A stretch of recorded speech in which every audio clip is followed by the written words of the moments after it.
This is DDS. From the DDS studios, we are your hosts, Blake Melton, Bradley Newberry, and the man, Matthew Two-Tone Blue Parker.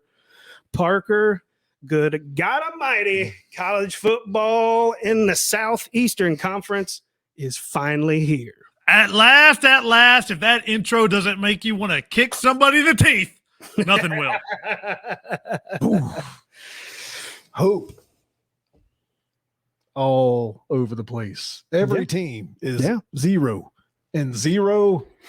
Absolutely. There can only be one winner. Yeah. There can only be one representative of the SEC East, and that's what we're talking about right now. Absolutely, guys. Hey, we really thank you for joining us tonight on this, our SEC Eastern Division 2022 prediction show. It's finally here. But while we're here, go ahead, go down below, click like and subscribe for us. Really helps the show out. Give us a rumble on Rumble. Check us out on Facebook, Instagram, Twitter, and TikTok. You can also catch all the audio versions of all of our podcasts on your favorite podcasting platform. Newberry, where do we start? We begin today's episode West End, Nashville, Tennessee, and the Vanderbilt Commodores.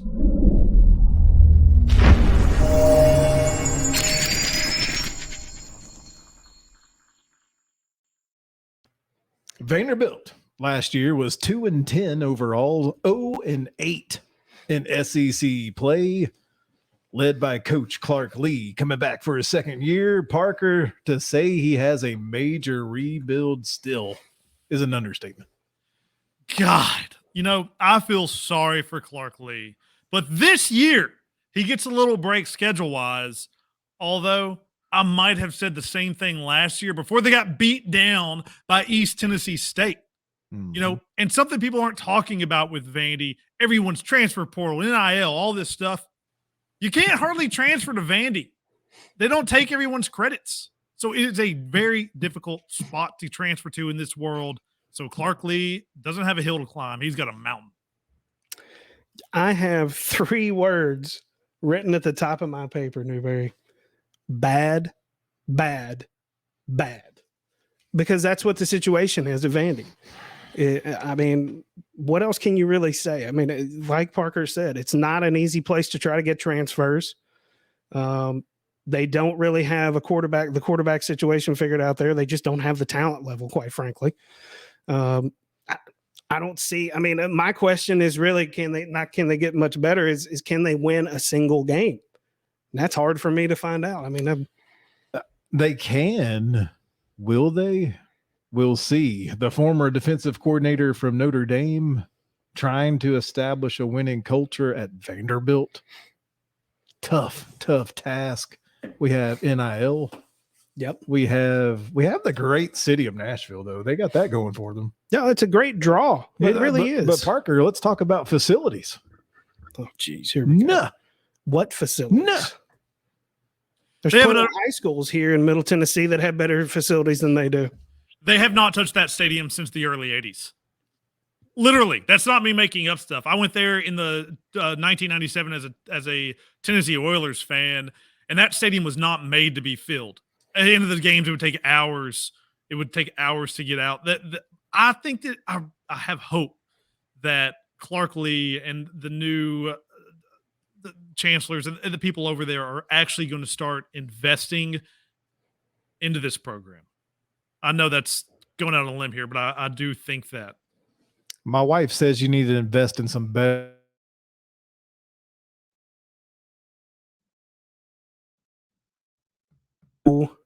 That they can, that they will put money into it. You see with their baseball program, right? They're putting money into that athletic venture over there. Why not try at least putting some money into the football program? I don't get it. It's embarrassing every single time that their games are televised. Whenever they pan up into the stands and you see the dozens and dozens of fans, it's just humiliating. I got one question before we move on, because we've already probably talked about Vandy too much. Yep. Parker, what do you make of coach naming Mike Wright the starting quarterback over Ken Seals? I mean, I think it's the right move. They did that during the SEC media days, but I honestly believe the offense is going to move the ball. It's likely through a tough running game. Last year, Vanderbilt averaged 16 points a game and only scored 24 two times. Since 2005, Vandy has only won 2 openers against an FBS team. I mean, I think he's the possibility that they have to win games. They've always can go back to Seals, but Mike Wright was the way to go, and he's really well spoken. And I actually like where weird as this is, I like where this team is headed. Do you see anything on the schedule, Blake, that pops out to you for Vandy? No, I mean, I see some games early on Like that they need to try. They need to try to capitalize on some of these wins, but honestly, I just don't think that they can. I mean, 3 of their first 4 games, they might have a chance to win. And I guess I'll go ahead and start us off here. I got them going 2-10, guys. I got them winning against Elon in Northern Illinois.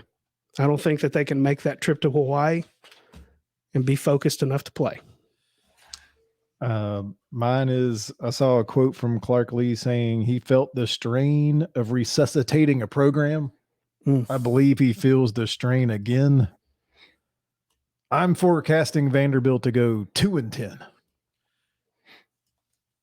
Defensively, they were the worst team in the SEC yards and points allowed. But when I dug into the numbers, it wasn't all about the defense. In fact, it's quite the opposite. It was the offense. The defense wasn't that bad. The offense was so bad that it put the defense in horrible situations. Recruiting is starting to get better. The defense is moving the right way. And why I say I like Clark Lee, one of the main reasons I like that, a stat to show how coaches are doing is discipline. And last year, Vanderbilt opponents had 91 flags for over 800 yards, while Vandy had 66 for about 500. I am not sure they win an SEC game, but I believe that they are going to win 4 games this year. Whoo, that's high expectations there. High expectations.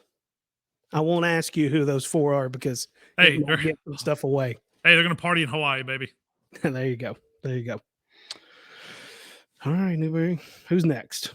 We're moving on to the Missouri Tigers.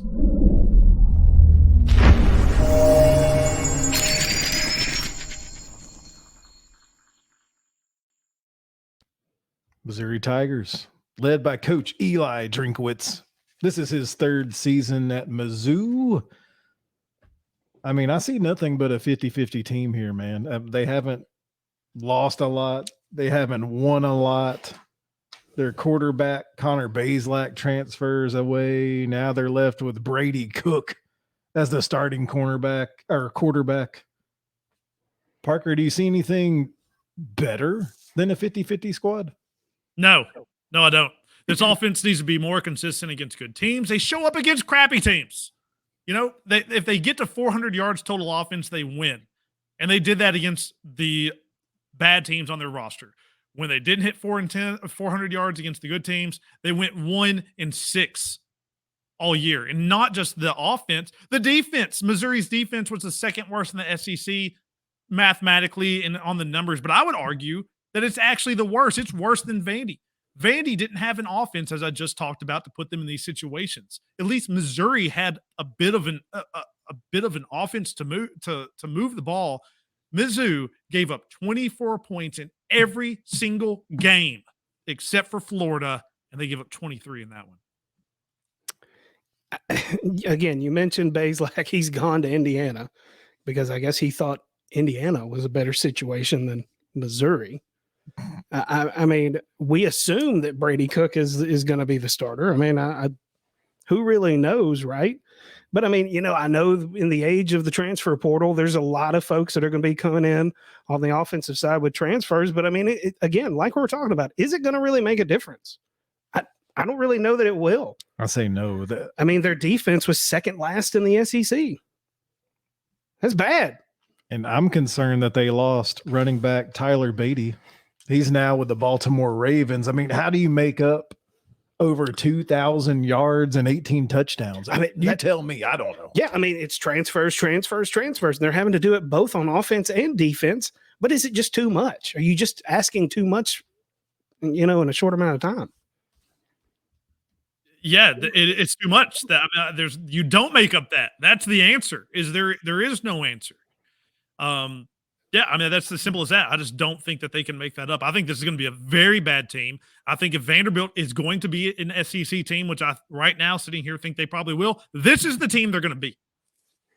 Mizzou is bad. Well, let's talk about the schedule and what do we see? Do we see wins? Do you see mostly losses? I see early wins for sure. But, and then we start getting into SEC play. I mean, they're at Auburn. Georgia comes to them. Then they're in Florida. Vanderbilt is at home with them. They go to South Carolina, Kentucky, and then Tennessee. They're at Tennessee. This is going to be a theme in the East prediction show here. The East is rising for the most part. Is this the type of team that's going to rise with the East? Or is this just going to be what most of us think is just another Vanderbilt without the tradition? You'll hear me mention schedule over and over. And the bigger thing, I think that what's bigger than who is on their schedule is who's not on their schedule. They may be a worse team and win more games than expected because there is no Alabama. There's no Texas A&M. Nope. There's no Ole Miss. Nope. There's no Mississippi State. Nope. This is going to be a theme, guys, just to let you know over and over for me. But just their pure schedule could get them another win or two. And y'all mentioned transfers, and I can't help but mention there is a massive transfer coming out of Clemson in the for safety. And this team, I don't think much less about many teams in the SEC than I do this team. Yeah. Well, I'll go ahead and start us off. I've got them going 5-7. That's me. They've got to do better against the run this year. Last year, they gave up an average of 5.3 yards per run. They gave up more than 200 yards 7 times. Kentucky ran against them for 341 yards, and Tennessee smashed for 458. Bradley may know the transfer they pulled in, another big one, Tyron Hopper from Florida, to help sheer up that defense, but I don't see it happening. One more win than Vandy, 5-7. Mizzou, you're not going bowling this year. None of us have you going bowling. I wrote down that you may start 3-0, but I don't even know if I believe it anymore. I'm going at best 5-7, and that's my prediction. There you go. Just, it's more evidence that Missouri should not be here in the first place. Who's next? We're going to take a little trip to the South Carolina Gamecocks.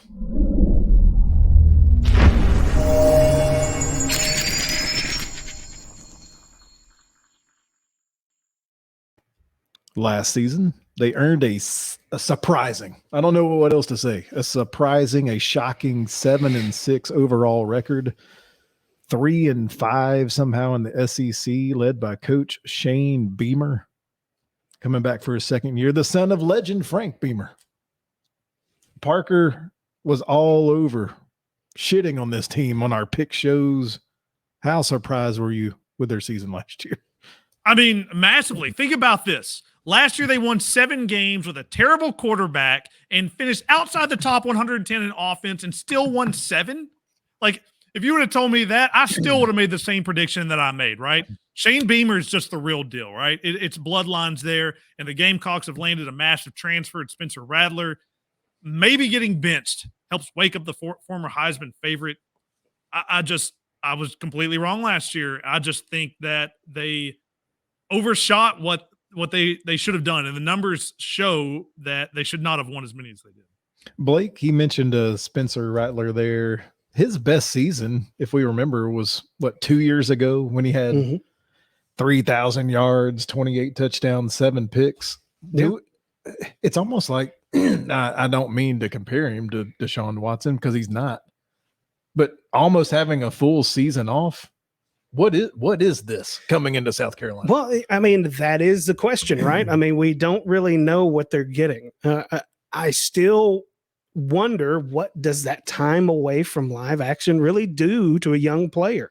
Yes, he has got the pedigree, right? He clearly has the resume, so to speak. We're talking about Spencer Rattler here. But they're surrounded. They brought in a lot more tools in the wide receiver room from the transfer portal as well. I mean, offensive line, their experience, but I mean, they got to do better. They're not, as Tennessee fans, we know that experience doesn't mean jack shit if you can't block. You know, if you have experience letting people run by you, that's a problem. But as far as last year, I mean, the question is really, was last year a fluke? Did they overachieve? Did they go above what their ceiling really is? I tend to think that maybe, yeah, they did. I think that was kind of a flash in the pan. I think that, in my opinion, if they duplicate what they did last year, that's a good year for them. Or even if they only win 6 games, because I do think they weren't very good last year. Now, they had the number 1 pass defense in the SEC last year, which is great. Their defense is there, right? But again, the East is rising. Is this another team that's rising with them? I think so. I think they're going to be greatly improved on offense. But was last year really what they are? Parker, I think what makes it scary for all of us is that if Shane Beamer can do that with the makeshift squad that he had last year, and he has some ballers this year, they could be a dangerous out in the SEC East. This team has the highest variance of any team in the SEC that I tried to dive into. I could predict them for 5 wins. I could predict them for 10 wins. Literally, I can make that argument either way. And Blake made that perfect point, because I was going to say, who is the number 1 pass defense in the SEC? It's Georgia, right? No, it's South Carolina. But the problem with them is that they were in the top 15 for forcing turnovers, which is what is kind of like that Iowa stat. What allows them to keep winning games, right? Right. Is that something they can maintain? Or is that something that usually is something for regression? You don't usually stay in those top 15 numbers unless you're the Alabamas, Georgias, of the world. So where does that go? I think there's not a question that their offense is going to be better. I mean, the water boy is not going to be their quarterback this year, right? The question is, what does that defense look like in a world full of SEC offenses that are improving? Exactly. That's my point, is if the defense does regress because of the way that they had their defensive stats come about, right? They had all the forced turnovers, but the offense improves. Yeah, I think they could sneak up on some people. I really do. But I just don't think that they're going to be the world beaters that maybe they think some of the South Carolina faithful might think. I don't see it. I mean, they come into this season with the number 10 overall roster strength in America, led by their defense. I think that their schedule is pretty tough. When I'm looking ahead at this schedule, Parker, I see Georgia State, a scrappy little team. That's given what most recently was at Auburn. Tennessee, too. Tennessee, Auburn gave them all hell. Now it's South Carolina's turn. So look out. Week 1, South Carolina. Then you have to go to Arkansas. And then you're playing host to Georgia. I mean, that could be tricky first 3 games to navigate. And I just think it's I think it's going to be a tough. I'll start. I'm going to predict. I'm going right in the middle. I'm going to predict 6-6. But I honestly believe they could win more. I couldn't predict it. I'm going to play it safe. 6-6. Yeah, I have to say eligible. That's where I'm going. I'm going 6-6, and I'll say this as my last point for them. In the age of the transfer portal, this is kind of one of the first years where it's really kind of taken hold. We're having complete turnovers of a lot of teams just through the transfer portal. What does that do to a team? I mean, yeah, on paper it looks great, but there's all kinds of teams out there that look better than other teams on paper but still lose. So it's going to be interesting to see. I've got them at 6-6. If you look up the top NIL deals in the country in the top 10, it's Spencer Rattler.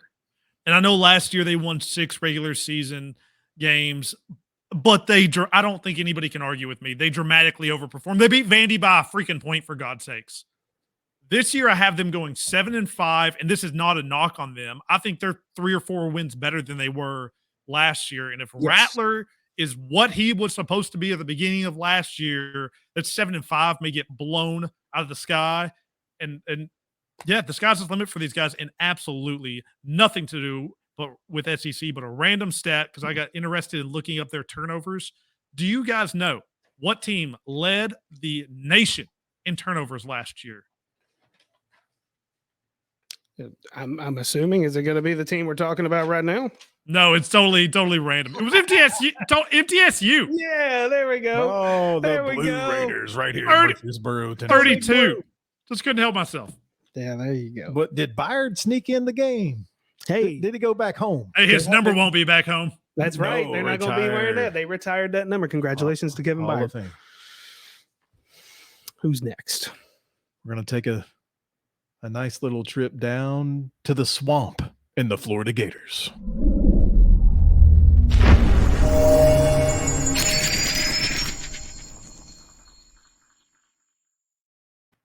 The Florida Gators, coming off a 6-7 season, only 2-6 in SEC play.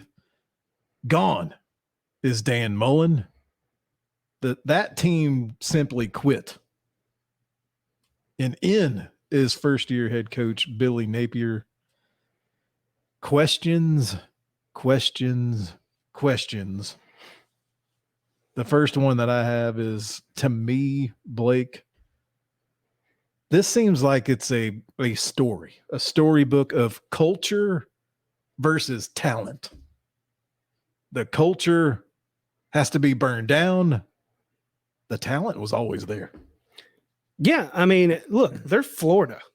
They're going to have talent.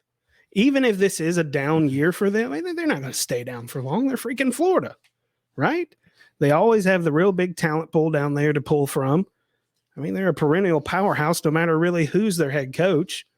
Now that Darth Mullen, as I found out that's what they call him now down there, Darth Mullen is gone. Maybe things begin to turn around, but I will tell you this right now. You said it right out of the gate. This team quit last year, and a lot of those players are still there. That says something to me about their character, because a lot of college football, because you got kids playing that'll never play ever in the NFL. Character means a lot in college. And if that is the kind of character that they're going to have that's still hanging around, Billy Napier might have a bigger uphill battle than we think. I mean, I assume they're going to score points. I mean, maybe. But I mean, there wasn't any reason they shouldn't have scored points last year, right? I think their defense could be the kind of the key for them. Can they keep people from scoring on them all day long? And will their character be tested early? And if it is, will they fold for the rest of the season? Oh, there's so many ways to go there. You just set it up beautifully. But a story for another day. I don't think Napier's going to last, but that's a whole different thing. But Billy Napier, how many people can say they coach under Nick Saban, Dabo Swinney, and then they took a terrible team to an unbelievable record? There aren't many people that have that cachet to say. And he is bringing in an unbelievable, massive coaching staff. We're talking like assistant to the assistant of strength and conditioning type people. He's got 2 offensive linemen, we're around 60 coaches. He actually calls it his army. Newberry's embarrassed over here. I've got a lot of No, I'm having horrible deja vu flashbacks to Urban Meyer and his 100 coaches with the Jacksonville Jaguars, because I know how well that worked. Yeah, well, I mean, I've got several games. This is the issue with them, because I still have more questions than answers. I'm looking at 1, 2, 3, 4, 5 games that I think are toss-up games for them. I'm looking at that Kentucky game. That's a toss-up game for me. I'm looking at the Tennessee game. I think that's a toss-up game too, even though on paper, I mean, I feel like Tennessee's better, but Tennessee's been better on paper a lot of times and lost to them. LSU, probably a toss-up game. South Carolina, we just talked about them. who knows what we're going to get out of them? And I don't know what we're going to get out of Florida here. If that defense for South Carolina shows up, that might be bad news for the Gators. But then they finish the season with Florida State. And honestly, those rival games, those are always toss-up games. So we started, Parker, with the coach, Billy Napier. Then all eyes turned to quarterback Anthony Richardson. Yep. Let the beast go. He's got the wheels. Parker says he's got the deals. What you see? I'll tell you this. First of all, I want to point out that 6 of Florida's first 7 games are at home in the Swamp. That's right. The first one against Utah could set up how both teams go the entire year. But as you're talking about Anthony Richardson and talent on Florida, I firmly believe that talent goes to Florida. I firmly believe that Florida does not have talent outside Anthony Richardson this year. He had something to be special. He could do something. The problem is he needs to be more accurate. Last year, he was one of the top in the nation. 8% of all his passes last year should have been intercepted. Bryce Young, to put that into perspective, is just under 3%. So what are they going to do with him, right? They need to run him more, and that's a possibility because last year they've brought back 4 offensive linemen that played major time, and Napier, from where he's coming from, brings in the best left tackle in the country in the transfer portal as far as people that are available to bring in. So maybe he can do that. I'm just really scared of who they're throwing it to. I'm not sure there's a big time receiver there. The issue on this team is going to be depth. There are playmakers, but depth is a major, major issue. Totally agree. It is, because one of their strengths last year was their running back room. Yeah. And a lot of that's gone. Yeah. One of them went to the Texans. Yeah. A part of their culture shift was from their defensive coordinator gone now. The defense has plenty of talent. They could not take the ball away to help their offense out. It was like a bend, don't break type of thing. They didn't let them blitz that much, but I just hope that they play. I think that they have the talent. They get a reboot, a restart, but they're kids, man. They're kids. We're talking about 18 to 21-year-olds. That's true, but I mean, these kids are making tons of money, and you're right about the defense. I mean, the strength of this team outside of AR-15 is the corners and the safeties. That is the strength of this team. And my God, they have got to be better at stopping the run. The run defense last year was dreadful. We know about this. We talked about it almost weekly. Their scoring defense for Florida was outside the top 50. So it's a good thing the defensive coordinator is gone, to be honest with you. Yeah, I think so. I'll go ahead and start us off here. Guys, I have them winning, let's see, 2 of those 5 50-50 games and going 6-6. Bradley, I just looked this up. I was curious because I knew about the turnover stat. Florida last year, they couldn't get turnovers. Right. They were tied for 112th in turnovers last year. Tied with Akron, Maryland, Coastal Carolina, and behind teams like UTEP and San Jose State. I have got them going 6-6, and that is based on Anthony Richardson going off. If he is not good, they will win 4 games. But I'm going 6-6. Somehow they have the number 18 roster strength in the country. Vegas has them favored in 9 of their 12 games. I'm not going to pick the Florida Gators to lose to Tennessee until Tennessee actually beats them. So there's a win for the Gators. I'm going Florida 8-4.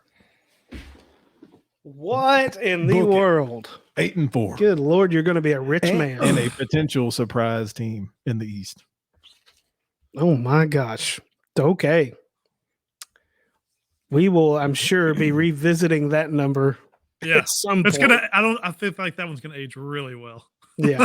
We'll just wait for this next team. Where are we going next? We're going to Rocky Top and the UT Vols.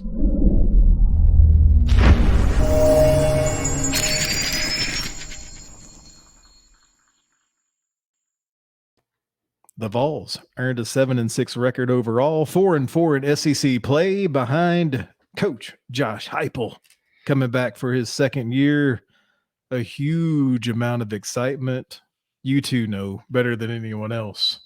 Tell me what the people are saying and singing on Rocky Top. Well, so there are two sides. There are the battered Vols who they're going to believe it when they see it. Personally, I think I'm probably closer to that side. But then there are the typical Vols, which are, oh man, we're going to win the national championship this year. We're going 11-1. We're going to win the SEC East. Where did that voice come from? Oh, hey, you know it. You know. Hey. But anyways, look, there is a lot of optimism, and it rightfully so around this team. I mean, is this offense for real? Is last year for real? We talked about South Carolina. Was that their real identity? Was last year Tennessee's real identity? The thing is everywhere Josh Heupel has been, that's what he's done. So yeah, I think it probably is the real deal. And even as a battered Vol, I'm sitting here looking at the schedule, and I'm like, oh, I need to go back and revisit my win total here, because that can't be right. They're not going to win that many games, right?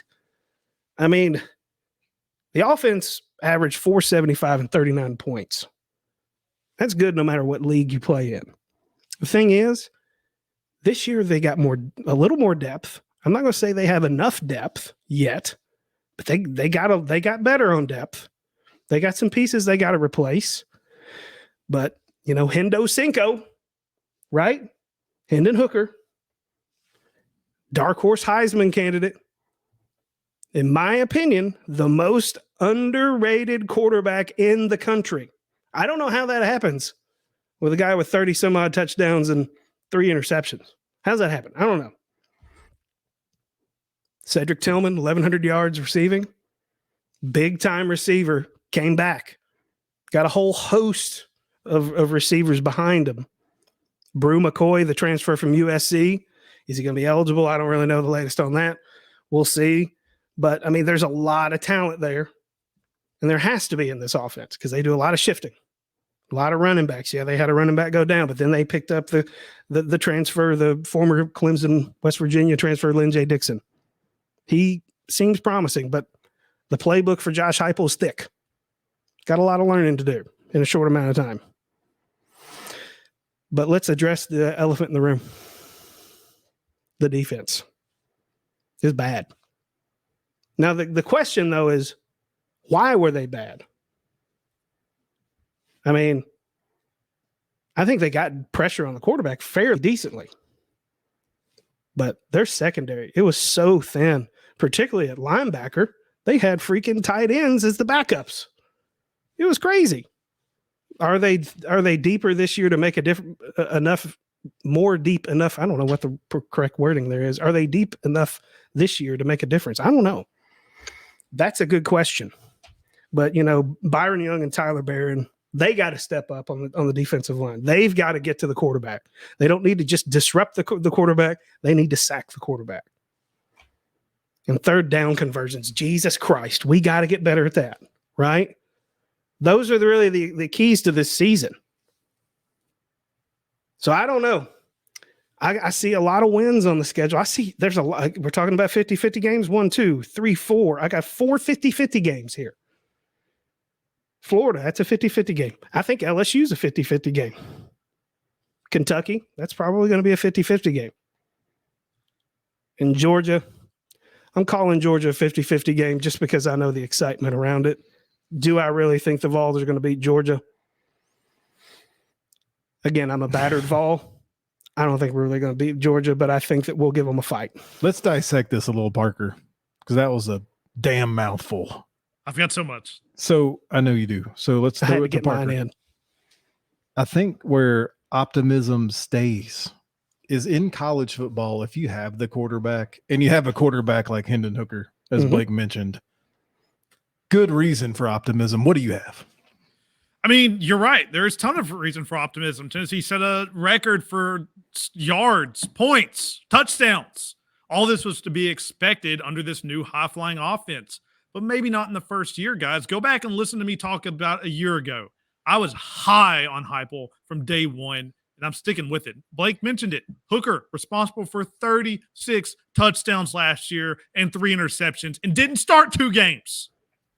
And we mentioned Clemson's running back transferring in, Lynn J. Dixon. This guy's legit. He was supposed to be the number 1 guy for Clemson. It just happened to be that Will Shipley was just freaking awesome and no one expected it. I don't think people are understanding how good Hooker has the potential to be. He put those numbers up last year during an offseason when he had just transferred in. He wasn't getting first team reps. He wasn't starting. This year it's completely different. It's his team, and he should thrive. So, yeah, hope should be high on Rocky Top, and I am all in on it this year. Okay, and now let's transition to the defense. Blake's already given us a take on the defense. This defense allowed over 35 points per SEC game. I believe that's second worst, only Vanderbilt, right? Yeah. And what do we see here? Is this just a matter of offensive scheme? They're on the field too much, or is it just simply depth and give Heupel some time? I've got a take on this one. And not only did they average that, defensively, they gave up more than 45 times. But that's kind of the point. This defense, the style of defense they run, is supposed to give up big plays. This is how it is built. Not only is it supposed to give up big plays, it's supposed to make big plays. And I can back that up by saying tackles for loss last year, who was the number 1 team in the country, it was the Tennessee Volunteers. There are those in the analytical world that believe that this type of defense is incredibly difficult to learn in 1 year, and that in the second year, it takes a massive jump. So that's where I'm going to hang my hat on. Yeah, I mean, and you mentioned, Bradley, I mean, it's interesting because the offense in this scheme spends so little time on the field. You look at the Kentucky game last year, that barn burner where it just seemed like whoever had the ball last was going to win. Well, yeah, that's kind of the way it's kind of disguised here. I think Tennessee, so it says Tennessee only had the ball 14 minutes that entire game. That's pretty frustrating. Well, I mean, but the point is they didn't have any depth. They had nobody to cycle in. So we had Jeremy Banks that was playing the entire freaking game at middle linebacker. I just look, it sounds like you make excuses for them. Maybe we are. But is it an excuse or is it a reason? Because I can see it either way, for sure. I'd like to present some stats about the offense. The Tennessee offense, in my opinion, ran up the score on inferior teams. And when they played better to midway SEC teams, let me tell you their second half scoring production when all these kids are dead tired from the first half, putting up 100 points. Here they are, Parker. They scored 14 against Pitt. They scored 0 second half points against the Gators. They scored 7 second half points against Georgia, 14 against Ole Miss, 10 against Alabama, 21 against Kentucky, 21 against Vandy. That's something that concerns me. That was something that I actively watched all year last year, was a gas team in the second half. Will they be able to make some tweaks here? Because I'm sure Coach Heupel has seen this. I trust in him to make a couple of tweaks. Well, I would respond to that. And like the Vanderbilt game, yeah, they only scored that many because they won 45-21. They didn't need to score anymore. Tennessee, they won 45-42 against Kentucky. Against South Carolina, 45-20. Against Missouri, 62-24. They didn't need to score in the second half would be my reasoning for some of these. Pitt, yeah, Florida, Ole Miss, Bama. Would you call Georgia? Florida a mid-level or a high-level team? They should every year be a high level. I didn't ask you what they should be. Okay, so what were they? So they were a low level team, and you couldn't score against them. 0. That was at that time. I would also say time were they proven to be a bad team? They were a low level that quit. What was their record whenever that game started? That held your team to what was their record when that game started? Nothing. Doesn't matter. They didn't play. That Florida game is the first game that Hendon Hooker started that wasn't against a team named Tennessee Tech. That is what's for that. That is literally his first game, not against Tennessee Tech. Before that, it was Milton starting. So, yes, he held them. It was his first game. And I've just got done saying they were the best part about Florida is their secondary and their safeties. So, yes, he held them to that. I mean, it should be expected. Nothing. I expect more of the same as I've already predicted the Florida Gators to beat the Tennessee Vols. What do you see on their schedule in prediction-wise, Blake? So, talking about those 50-50 games, I got them beating the Gators. Call me an optimistic Vol fan, but I got them losing to LSU. I think that going to Death Valley, that's a tough task for anybody. I think they're going to win one of those games. But I think that LSU is going to be the tougher one just because of where it is.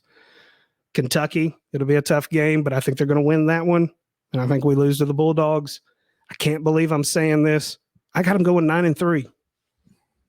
You call Kentucky and the Gators a 50-50 game. Those games are 80-20 games. Woo! Come on. Especially the Gator game. This team goes 9-3 with the potential to go 10-2. All right. I told Blake earlier today. By the way, if they go 10-2, Hooker is a fantastic bet for the Heisman. Told Blake earlier today I can make an argument for both Florida and the Vols to go 4-8. Love to hear it. Both of them. But no, I won't do it just because I'm a Florida Gator fan. Here's what I got. I got a win against Ball State. I've got them getting some revenge, some red booty factor revenge against Pitt. Not even a game. Not even a game. I got them whipping some Akron. Then the loss. Here come the losses. Florida loss, LSU loss, Bama loss. Then they get right with UT Martin. They do beat Kentucky. This Georgia thing, man, there's been a lot of hype. They think that this is the game. Not so much the Florida one, but there's a lot of people in Middle Tennessee that says this is the game because of the turnover in the Georgia defense. This is the game that they want Tennessee to win this. Well, that's the thing though. With this offense, it wouldn't surprise me. It just wouldn't. No, I do. We'll get to it in a minute, but I do think Georgia drops a random game. I just don't know who it's to. It definitely could be. Could be. It absolutely could be to Tennessee. I'm not predicting that, but it could be. And then I've got wins against Missouri, the tricky game at South Carolina, Vanderbilt. So you've heard I've got a bunch of W's. I am predicting 8-4. And I would be happy with 8-4. But will they're 8-4? Will you be happy with 4th place in 8-4? Stay tuned. Yeah, well, we'll see about that. No, I battle between 8-4 and 9-3. I think that's absolutely feasible, but I just think that there are 5 games that they will not lose on the schedule. Like done, set. They'll be favored by 25 points in all of them. Seriously, Vandy, Missouri, Tennessee Martin, Akron, Ball State, it's ridiculous. And then it comes down, like Bradley was saying, Pitt, Florida, LSU, Kentucky, South Carolina, and do they get lucky and knock off Georgia? I'm not even going to talk about Alabama. If Florida starts 0-3 and Tennessee is 3-0, how much is Tennessee favored by? On the road, you'd be a 3-point underdog because your 3-0 means nothing. And Florida's got 2 out of those 3 games with a team full of proven quitters. Who's Florida's first 3 games? All at home versus Utah, versus Utah's good, versus Kentucky, and versus South Florida. I think they start off 1-2. We got 2 legitimate games to your maybe 1 with Pittsburgh. It depends. I don't know. Got a team full of proven quitters. Different year. I think Tennessee's favored. No. I'll take your $50 on that too. Sign me up, Austin Hooper, baby. Let's go. Oh, man. All right. Here we go. Where are we going next? We're going to the Bluegrass State, the Kentucky Wildcats.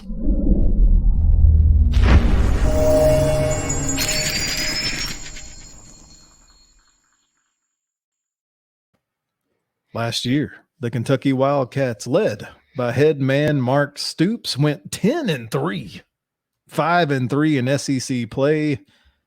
I think a lot speaks to tenure in coaches. This man's been coaching there since 2013. He's definitely made his mark in Kentucky. And for the team, it starts with a quarterback, Will Levis. Tell us more, Parker. Oh, God, I hate this team so much. And Vegas thinks this team is going to win 8 games. And I'm just going to go ahead and spoil my pick for you right off the top. If it wasn't for their garbage trash can Buffalo schedule, there is no way that this happens. Will Levis, their quarterback, is getting top 5 NFL draft buzz. Y'all remember this guy named Sam Howell that had that buzz? Guess what happened? He lost all his players and he sucked. Kentucky loses both tackles, left and right. Starting center, Wan'Dale Robinson, the best receiver in the history of Kentucky football. They lost their offensive coordinator, their offensive line coach. Kentucky has lost people, but this isn't Alabama. They are not going to be able to restock. This team is not going to be what people think it is. Get ready. This is overrated, overhyped. Will Levis is the new Sam Howell. Wow. I couldn't even keep up pushing the button fast enough, so I just stopped. But I can't agree more with what Parker's saying. I have on here is Will Levis the real deal. I'm not convinced. I just don't see it. Their offensive line has got holes in it right now. Top 2 receivers are gone to the NFL. Rodriguez, yeah, he's a good running back, right? But I mean, if everybody's looking for him, I mean, how good is he really going to be? I mean, their defense could be all right, but I mean, again, I don't see the hype. I think that they could sneak up on some people. Maybe they do. Let's see if I got 50-50. Oh, I do have 50-50 games. 1, 2. I only have 2 50-50 games for them. Oh, no, I got way more. I'd love to hear whole schedule of 50-50 games. Well, in the underwear Olympics, Will Levis at the combine is going to look amazing. Yeah, but again, 6'3", 232 pounds. Exactly. But last year, people were talking top 5. He's going to do all these things. He threw 24 touchdowns last year. He's tied for 21st. He lost both tackles, a center, and his best wide receiver, and he's going to be better? I don't get it. Blake, I'm telling you, I see way more than 2. I think you're giving them too much credit here. I missed one. It's actually 3, but yeah. I don't know. I don't know. I don't know. It's a what are the fans? What are the fans' mindset up there? Are they like, hey, we've earned the right now? We actually won 10 games and we've got a good basketball school, so now we got a good football school. Get out of here. They come back to earth this year, Parker. Yeah, I completely agree. And Blake mentioned it. I do love Rodriguez. An interesting stat. 17% of the time he runs for more than 10 yards, which I thought was crazy efficient. Wow. He's got to run away from all of his court dates. Oh, good Lord. He might not even play in the Florida game week 2. Jeez. You're right. And there is a conspiracy out there that he is going to be suspended for 1 game. He's going to miss Miami of Ohio. And be back for Florida. And it's not just the offense, man. The defense has got questioned. They're outside the top 100 against the pass. They play this style defense where, yeah, we don't give up bombs, but you can paper cut them to death. I just think this year the real Kentucky will stand up. Okay.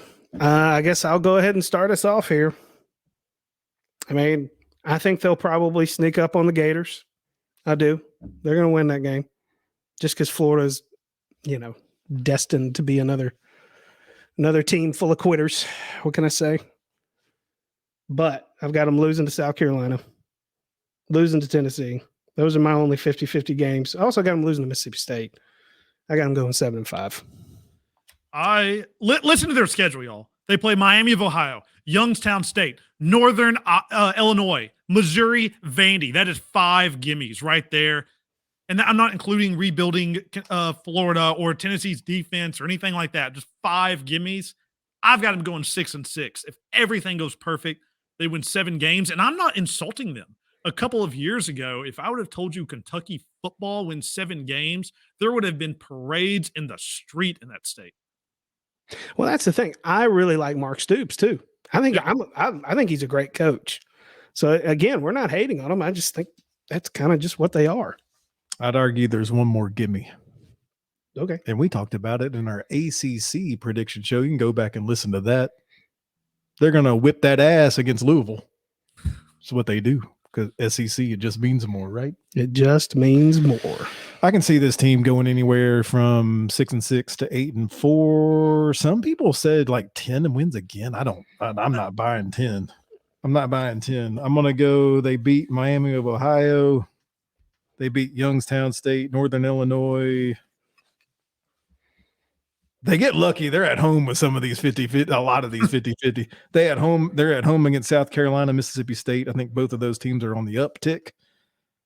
I've got them losing to Tennessee. They get the at Missouri thing, Vandy, Louisville, I think is a gimme. I'm going 8-4, but I'm not very confident in it. But Bradley, they don't have any home field advantage at your favorite field. Kroger. Yes, Kroger field where the sacks will be full. Oh man, oh me, oh my! I think this 8-4, gentlemen, is it's in a 3-way tie with Florida 8-4, Tennessee 8-4, Kentucky 8-4.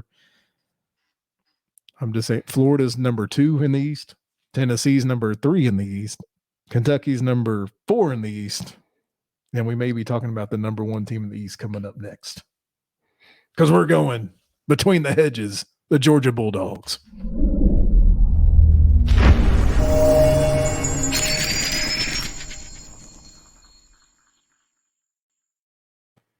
Gentlemen, the Georgia Bulldogs 14-1, 8-0 in SEC play. Their only loss was in the SEC title game against Alabama, led by Coach Kirby Smart since 2016. They are the reigning, defending national champions of college football. There's questions. I question the quarterback still. I question you losing 8 players from your defense to the NFL. Parker, what do you see? I see all that. Not just 8. They lost 15 players in the NFL draft overall, counting on offense. And not just that, they're replacing 5 coaches. Alabama has proven they can move on with new coaches and players every single year. It's rinse, wash, and repeat. But it's harder than it looks. Kirby Smart has yet to do that, and he has to prove it this year. I mean, there has to be a letdown somewhere, right? They got to slip up. Week 1. What is it with their week 1 games? Why, last year they played Clemson out of the gate. Oh, to a 9-3 game? Yeah, I mean, but it's always, they always pick a first game that's going to be like, holy shit, what's going to be the outcome here? Hey, Oregon's used to going into places, Ohio State, and whipping that ass. So Georgia better be looking out here. Yeah, I mean, offense is, I think their offense is good enough. I mean, they got good wide receivers, but they got next level tight ends, running backs. He's ready to tell you about some tight ends. Yep. They're going to retool in the running back room. But like y'all said, all those defenders that left, it kind of worries me a little bit. But it's Georgia. I just feel like they're going to restock. They're going to retool. They're going to reload, whatever phrase you're gonna say. Is the East safe? I think so. Parker, give us more. Blake mentioned their weapons, and they do have a big time one maybe at wide receiver. Legit, people say track speed, but legit track speed. Arian Smith runs a 4.29 40. Whew. But forget the wideouts. It is about the big men. They have, on this one team, 3 of the nation's top 15 tight ends. Brock Bowers, sophomore, 6'4", 230 pounds. Last year, he was Georgia's leading receiver as a freshman. Then had Eric Gilbert, another tight end, LSU transfer, 6'5", 248. And don't forget about the man, the myth, the beast, Darnell Washington, tight end, 6'7", 265 pounds. Stetson Bennett's just going to be throwing to these guys. I mean, just throw it up. Like, just throw it up to these guys. Tight end, it's going to be dominant for them this year. Yeah, I totally agree. When you have a great defense, a good running game, and then tight ends like that, it has to make your quarterback good. I mean, there's no, oh God, I got to stand in the pocket for 3.5 seconds and look downfield. This guy's got dump offs all over the place. Yeah. All he's got to do is read where the double team is and go the other damn way. Yep. He does. I mean, to Parker's point, he's literally got guys that are just so big, strong, and skilled that, I mean, kind of just throw it up. And to then them. it leaves it to the defenses to have to bring them down. Yeah. They have to tackle. And college football does not prove to have the greatest tackling skills. No, not at all. I don't have a lot of 50-50 games for them guys, obviously. But the question is, with that defense getting worse, Stetson Bennett has to step it up, right? And while people in their heads like, well, he was great in the playoff and he was great in the national championship. Yeah, that was the only time they really let him go. You know, Stetson Bennett threw 50% less than Bryce Young. And I'm going to stand on this podium until I die that Stetson Bennett will be the Kenny Pickett of 2022. Woo. Last year, and that's not an insult, right? Kenny Pickett had an insane year. Last year, Kenny Pickett had a career year at Pickett. And let me explain why. We talked about this in previous podcasts. Because he's a grown man playing against children. When you were a senior in high school, you were probably better and probably could dominate the 7th graders, right? Like, it just makes sense. It's the same thing for Pickett and the same thing for Stetson Bennett, who will be turning 26 years old this season. He's been playing for Georgia since 2017. To put that in perspective, Trevor Lawrence, who played for years at Clemson, who's in his 2nd year in the NFL, is 22. Jeez. That's unbelievable stuff. But does he have tiny hands? That is what I want to know. Tiny hands Pickett? Is it tiny hands Stetson? That's all. No. I think not that I know of, anyways. Not that I know. Do a deep dive yet. Yeah. Well, I'll go ahead and start us off, guys. You know, I said there's got to be a game where there's a letdown, right? They got to slip up somewhere. The problem is I just can't find it on the schedule. Now, is there a couple games that, you know, maybe could they sneak up on them? I mean, we were talking about Tennessee. I don't know, maybe. But I just don't see it. I see this as 12-0. They win the East. It's a good thing that Stetson Bennett, the mailman, as he's known as in Georgia, doesn't play on Sundays, right? Because he's going to have to deliver all year long, because this defense last year gave up 8 touchdowns. And, I mean, that's just not going to happen again. And as I have been talking from every team, I know it's getting old, but it's the schedule. Their projected offense efficiency that Georgia will face this year, even if their defense is worse, averages in the top 70. They don't play Bama. They don't play A&M. They don't play Ole Miss. They don't play an LSU. They will be favored by 8.5 in every single game, but they will slip up. I don't know who. I don't know if it's Tennessee. I don't know. They just will not run the table. 11-1. They, by the Vegas, they're projected favorites in all 12 games. I can make an argument of 5 losses and let UT and Florida battle it out for the championship. You want to hear it? Oregon at South Carolina, Florida versus Tennessee at Kentucky. If something goes bad and they lose 5 games, just think how big that UT versus Florida Gator game may be. I'm not predicting it. I'm going 11-1. How much would have to go bad, though, for that to happen? You know what, though, Bradley? You hit on a perfect point, because Oregon right now is being wooed by the Big Ten. They're being wooed to stay where they're at. This game to Oregon could be worth millions of, like, what conference they're going to go in, where they're going to stay. It is a massive deal. They are going to show up and ready to play in that game. And as fans, we get to benefit from it. Absolutely. Week 1. Absolutely. It's going to be fun to watch. We've all got Georgia winning the East. It's going to be interesting to see. East is on the rise. What's going to happen? I don't know. We'll have to let it play out. But guys, thanks for joining us tonight. We've been teasing it for a while now on this our 2022 SEC Eastern Division prediction show. We encourage you to go ahead on your way out, hit that like and subscribe button there on YouTube. Give us a rumble on Rumble.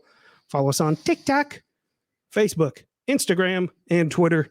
And you can catch the audio versions of all the podcasts on your favorite podcasting platform.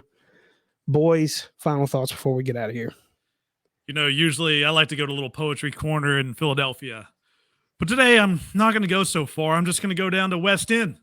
And I'm going to listen to Clark Willie. Quote, "We know in time Vanderbilt will be the best football program in the country." Bold statement. Jeez.